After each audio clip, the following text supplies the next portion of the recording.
Hello दोस्तों, CIPET online classes में आपका स्वागत है। जैसा कि हम लोग जानते हैं कि सीपेट का जो 2022 का एप्लीकेशन फॉर्म आ चुका है, आज हम उसको पूरी प्रोसेस से भर के दिखाएंगे कि स्टेप बाय स्टेप क्या क्या प्रोसेस है और कैसे फॉर्म आपको फिलअप करना है। तो बने रहिए हमारे साथ, वीडियो को एंड तक देखें। चैनल पर नए हैं तो चैनल को सब्सक्राइब करें और बेल आइकन को प्रेस कर दें, जिससे आगे आने वाली वीडियो की नोटिफिकेशन आपको समय पर मिलती रहे। सबसे पहले हम सीपेट का जो ऑफिशियल पेज है उस पे आते हैं। यहाँ पे जो दिया है साइड में एडमिशन एप्लीकेशन फॉर्म 2022 का लिंक हो रहा है, इस पे हम लोग क्लिक करेंगे और आगे प्रोसेस करेंगे। ये हमारा नेक्स्ट पेज ओपन हो चुका है। यहाँ से जो ये लिंक दी हुई है, लिंक को ओपन करेंगे। यहाँ से फिर रजिस्ट्रेशन क्लियर करेंगे। रजिस्ट्रेशन करने के बाद फिर लॉगिन आईडी के थ्रू फॉर्म फिलअप करेंगे।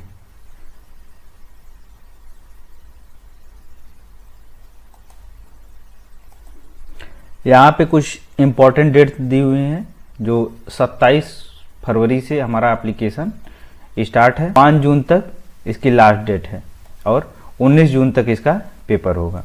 और अधिक जानकारी के लिए इसके नीचे यहाँ पे प्रैक्टिस सेट भी दिया हुआ है, इस पे भी देख सकते हैं। यहाँ पे प्रैक्टिस टेस्ट दिया हुआ है, आप उसको भी दे सकते हैं। अगर समय मिलेगा तो आपको प्रैक्टिस टेस्ट का सॉल्व करके वीडियो डाल दूंगा। अब आपको फिलअप करके दिखाता हूँ कि कैसे फिलअप करते हैं। ये जो लास्ट में यहाँ पे ऊपर दिया है रजिस्ट्रेशन, यहाँ पे हम रजिस्ट्रेशन करेंगे, क्लिक करेंगे। अब यहाँ पे हमारा यूज़र आईडी पासवर्ड मांग रहा है, जबकि जब रजिस्ट्रेशन के बाद ये आता है। यहाँ पे नीचे रजिस्टर नाउ पे क्लिक करेंगे। ये आपका इंस्ट्रक्शन दिया हुआ है कि कैसे फॉर्म आपको फिलअप करना है।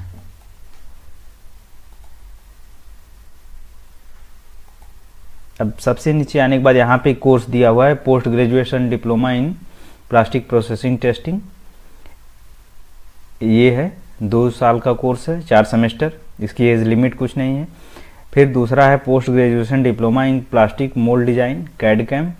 ये 1.5 साल का कोर्स है, यानी 3 सेमेस्टर का है, इसकी भी कोई एज लिमिट नहीं है। और DPMT diploma in plastic mould technology, ये 3 साल का कोर्स है, 6 सेमेस्टर का।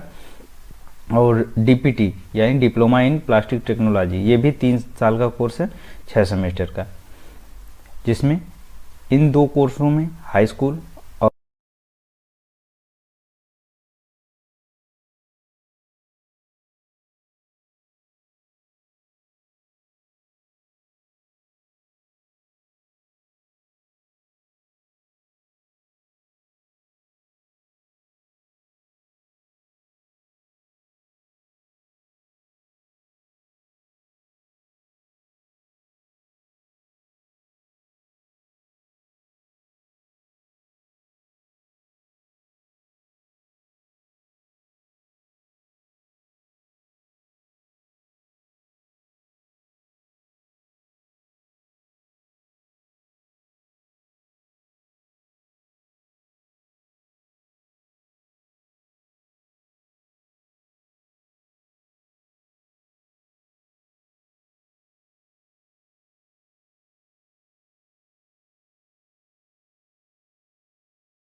अब यहाँ पे देख सकते हैं मैं पूरी डिटेल्स यहाँ पे फिल कर चुका हूँ।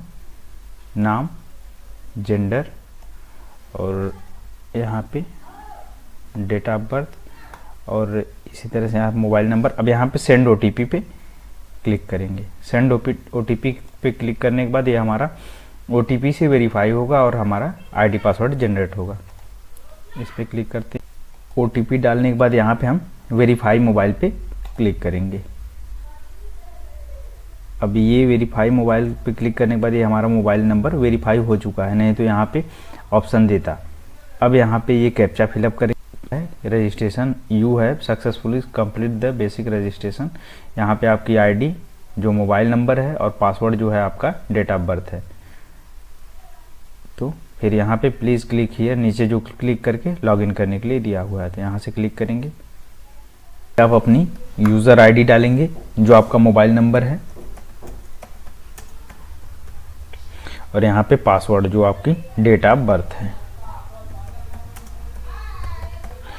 डेट ऑफ बर्थ फिलअप करते समय याद रखिएगा कि उसमें जो गैप नहीं होना चाहिए। तो लॉगिन करेंगे। लॉगिन करने के बाद हमारा नेक्स्ट पेज ओपन हो चुका है, सेम उसी तरह से। फिर यहाँ पे आपको कोर्स डिटेल्स दी हुई है, फीस डिटेल्स दी हुई है। उसके बाद नीचे यहाँ पे ऑलरेडी क्लिक कर चुके हैं, यहाँ पे कंटिन्यू के ऑप्शन पे क्लिक कर देंगे। फिर उसके बाद फॉर्म का स्टेप क्या है, पर्सनल डिटेल्स, फिर एकेडमिक डिटेल्स डालना है, फ़ोटो अपलोड करना है, फिर सिग्नेचर, अपलोड डॉक्यूमेंट, जो डॉक्यूमेंट मांगा है वो डॉक्यूमेंट अपलोड कर देना है। अब यहाँ पे आधा फॉर्म आपका फिलअप हो चुका है रजिस्ट्रेशन का। यहाँ पे आपका जो रजिस्ट्रेशन के टाइम जो जो डाले हैं वो आपका आ जाएगा, जैसे नाम, gender, date of birth, mobile number और ईमेल आईडी। फिर इसके बाद यहाँ पे आपको कैटेगरी सेलेक्ट करना है, ओबीसी हैं, एससी हैं, एसटी हैं, या नॉन क्रीमी ईडब्ल्यूएस जनरल में जो भी हैं आप सेलेक्ट करेंगे। तो मैं ओबीसी हूँ, ओबीसी सेलेक्ट करता हूँ। फादर नेम आपको डालना है। फिर उसके बाद आपको मदर नेम डालना है।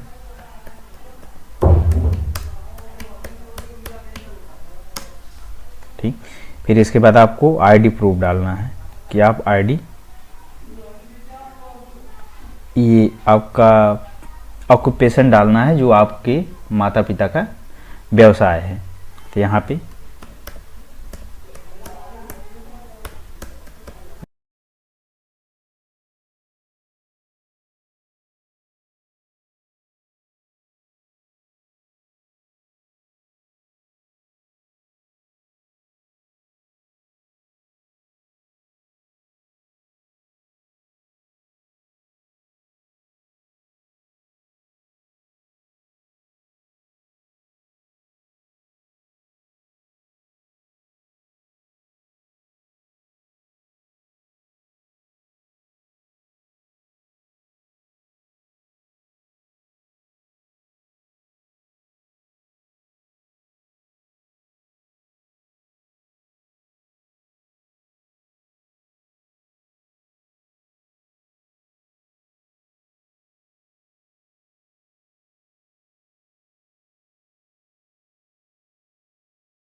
परमानेंट एड्रेस सेलेक्ट करेंगे, सिटी आप कौन से सिटी से हैं, स्टेट और डिस्ट्रिक्ट, पिन कोड सेलेक्ट करेंगे। अगर आपका प्रेजेंट एड्रेस और परमानेंट एड्रेस सेम है तो यहाँ पे क्लिक करेंगे, नहीं तो उसको भी फिलअप करेंगे। तो यहाँ पे जैसे मैं एड्रेस सेलेक्ट कर रहा हूँ, टाइप कर रहा हूँ, फिर उसके बाद सिटी आजमगढ़, फिर उसके बाद स्टेट अपना डालेंगे, आप कौन से स्टेट से हैं, और डिस्ट्रिक्ट, पिन कोड फिर उसके बाद अपना डालेंगे। अगर आपका प्रेजेंट एड्रेस और परमानेंट एड्रेस दोनों सेम है तो यहाँ पे क्लिक करेंगे, नहीं तो उसको भी फिलअप करेंगे। अब यहाँ पे चॉइस द एग्ज़ाम सिटी दिया है, आप एग्ज़ाम सिटी को, एग्ज़ाम सेंटर 3 प्रेफरेंस देना होता है, आप कौन कौन से जगह पे एग्ज़ाम सेंटर चाहते हैं। तो मैं यूपी से हूँ तो मैं यूपी के लिए सेलेक्ट कर रहा हूँ। फर्स्ट पे मैं रख रहा हूँ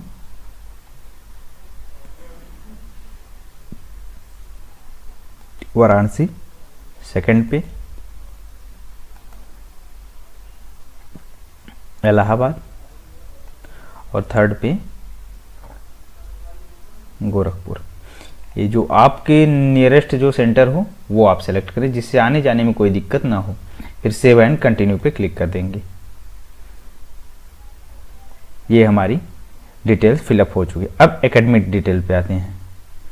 अब आप यहाँ पे सिलेक्ट करेंगे आप कौन से कोर्स के लिए अप्लाई कर रहे हैं वो सिलेक्ट करेंगे।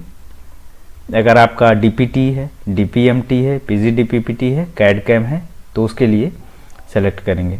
तो मैं मान लीजिए यहाँ पे डीपीटी के लिए सिलेक्ट करता हूँ, फॉर्म डीपीटी के लिए सिलेक्ट करता हूँ। अब एज लिमिट कोई नहीं है इसमें। योग्यता का नाम इसमें कम से कम senior secondary class level class, तो यहाँ पे ये है। नहीं मैं पीजीडीपीपीटी के लिए करता हूँ तो उसमें यहाँ पे ग्रेजुएशन आएगा, 3 ईयर डिप्लोमा इन साइंस। तो मैं यहाँ पे डीपीटी के लिए अप्लाई करके दिखाता हूँ आपको।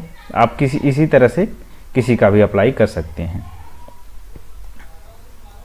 फिर यहाँ पे रिजल्ट योग्यता परिणाम की स्थिति, यानी आप पास हैं या अपेयरिंग हैं, तो मैं पास के लिए भर रहा हूँ। आप अपेयरिंग हैं या तब भी डाल सकते हैं। जिसका 10वीं में अभी पढ़ रहा है लड़का, वो एग्ज़ाम दिया है, वो भी अप्लाई कर सकता है। अब यहाँ पे उत्तीर्ण करने का वर्ष, आप कौन सी ईयर में एग्ज़ाम क्लियर किए हैं तो मैं डाल देता हूँ। अब बोर्ड कौन सा है, यूपी बोर्ड। परसेंटेज कितना है, 84। अतिरिक्त योग्यता कुछ है तो वो डालेंगे, अन्यथा उसको छोड़ देंगे। अब यहाँ पे choice they CIPET centre for admission, आप एडमिशन के लिए कौन से सेंटर को प्रेफरेंस देना चाहते हैं तो यहाँ पे आप वो चूज कर लेंगे। मान लीजिए आप बिहार से हैं, यूपी से हैं, जहाँ से भी हैं आप उसके हिसाब से अपना जो आपको सेंटर सही लगे वहाँ पे आप चूज कर सकते हैं।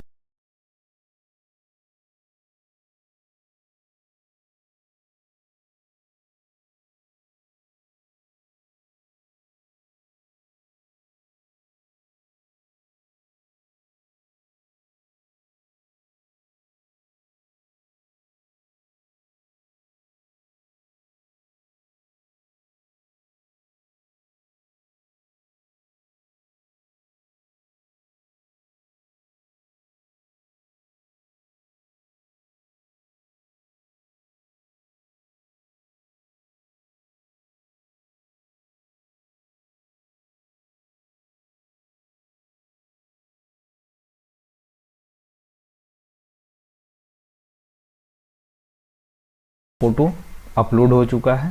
अपलोड करने के बाद फिर हम नीचे कंटिन्यू पे क्लिक करेंगे। ये कंटिन्यू पे क्लिक करने के बाद हमारा सिग्नेचर अपलोड के लिए यहाँ पे दे रहा है। सिग्नेचर जो न्यूनतम फाइल कम से कम 10 KB से 30 KB के बीच में आपकी फाइल होनी चाहिए सिग्नेचर की, तो उसको अपलोड करते हैं। यहाँ पे फ़ोटो और सिग्नेचर अपलोड हो चुका है। अब यहाँ से नीचे से कंटिन्यू पे क्लिक करेंगे। उसके बाद डॉक्यूमेंट अपलोड करेंगे। ये हो गया अपलोड डॉक्यूमेंट, ये अपलोड हो चुका है। प्रीव्यू के लिए पेज आया है, डिक्लेरेशन। यहाँ से आप अपना पूरा मैच कर लें, name, date of birth, email ID, mobile number, सब चीज़ सही है। फिर यहाँ पे नीचे डिक्लेरेशन दिया है, क्लिक करके इसको प्रोसीड टू पेमेंट, इस पर